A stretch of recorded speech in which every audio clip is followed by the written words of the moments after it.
Mga Jai, samahan nyo nga ako sa aking mga kaganapan ngayong araw. Pagagising ko nga ay wala nga mga trabahador dito at nakita ko nga sila Dada nga lang yung gumagawa. Naalala ko na linggo nga pala kaya walang pasok yung mga nagtatrabaho dito. Bali pinapantay nga lang muna po pala nila Dada dyan yung mga lupa na dumating kahapon. At pagpasok ko naman nga sa kusina nila Mami siya o yung dirty kitchen, talaga naman daldali ko lang ang pinuntahan si Mama at nakita ko nga abalang-abala na nga siya sa pagluluto. Kaya naman daldali na nga ako nagtanong kay Mama kung ano nga ba ang pwede kong magawa at matulong sa kanya. Paano ba naman talaga naman nagmumunyot na nga si Baby Storm. Sabi nga ni Mama na ako na nga raw yung mag-asikaso dun sa isang ulam na itlog na pula, kaya naman pinaghiwan niya na muna nga ako dyan ng kamatis. Tignan niyo naman nga si Mama, talaga naman nagluluto na nga siya, karga-karga niya pa nga si Baby Storm, o diba? At kapag nga nakikita niyo na nga ang magulang niyo na nahihirapan ay mag-asikaso na nga kayo. Katulad ko, ayoko nakikita sila Mama, kaya naman talagang pumipikit na nga lang ako. Uy, anong pumipikit? Syempre tutulungan pa rin natin, wag natin nahahayaan na mahihirapan ang mga magulang natin for today's video mga dyan. At kahit nga anong aga ng gising ni Mama, kapag nagmumuryot naman nga si Baby Storm at wala nga siyang katulong, ay talaga namang inaabot nga talaga siya ng siyam-siyam dito kakaluto. Kaya naman nga kapag kagising na nga ako, tapos meron pa nga ginagawa si Mama, tinutulungan ko na nga ito, kaya sa naman magalitan tayo, diba? Baka maging Q&A na nga ng lahat ng mga tatanong mo dito, talaga namang pagkakahaba ng sagot niya, pwede na siya maging Miss Universe 2024. At dahil nga luto na nga yung aming umagahan, talaga naman kanya-kanya na nga kaming kuha. And syempre, magsisikain na rin nga kami, kaysa naman magutom pa nga kami. Bali, ang aming breakfast nga po pala for today's video ay sinangag, pritong talong, tuyo,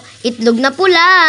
O diba, kahit ganyan lang yan, talagang pagkakasarap niyan, special yan. Tignan nyo naman na talaga namang napakabait nga ni Kuya mo, talaga naman tinutulungan niya na nga dito sila Dada, para naman daw mapabilis na nga. O diba, may concern din naman pala ang person. Akala mo talaga na bakalaki na tinutulong niya. Pero wala na rin nga nakareklamo pa. Paano ba naman kahit bata pa nga si Kuya mo, at least nakakatulong na nga siya, bihira lang yan. At nung kinahapon na naman nga ay umulan, kaya naman talagang samahan nyo nga ako gumawa na napakasarap na merienda. Akala ko nga ay maghapon na nga yung tirik ng araw, ang pala hanggang tanghali lang pala. At si Dada na nga pala yung nagtaba dyan ng saging. Paano ba naman medyo umaambon-ambon nga, kaya naman ako nandito nga lang sa gilid. Tignan nyo naman nga at pagkakalaki nga ng mga saging at pagkakarami pa nga. Sobrang rami at sobrang laki nga nito. Sure na talaga na marami makakakain nito at talaga naman mabubusog pa nga kami, pero hindi pa natin alam kung anong luto. Nakakairita nga ang panahon ngayon. Paano ba naman ipabago-bago nga, umiinit, umuulan, umiinit, umuulan. Parang mood ko lang yata to, pabago-bago, oras-oras. Char. Konti nga lang pala yung ginamit for today's video. Paano ba naman konti nga lang kami dito? Para naman yung iba ay talaga naman maluto nga sa ibang style naman nga. I-reveal ko lang nga sa inyo kung ano nga ang lulutuin namin for today's video. Bali, magluluto nga po pala kami ngayon ng pinakro. Bagay na bagay sa panahon ngayon, napakalamig, o diba? Bali, ang una nga po pala natin gagawin, diba? Balatan muna natin yung mga saging dyan. Bali, hindi na nga po pala na video yung paghiwa ng saging, kaya naman yan na nga lang pinakita yung hiwa na mismo at nasa kasirola na nga.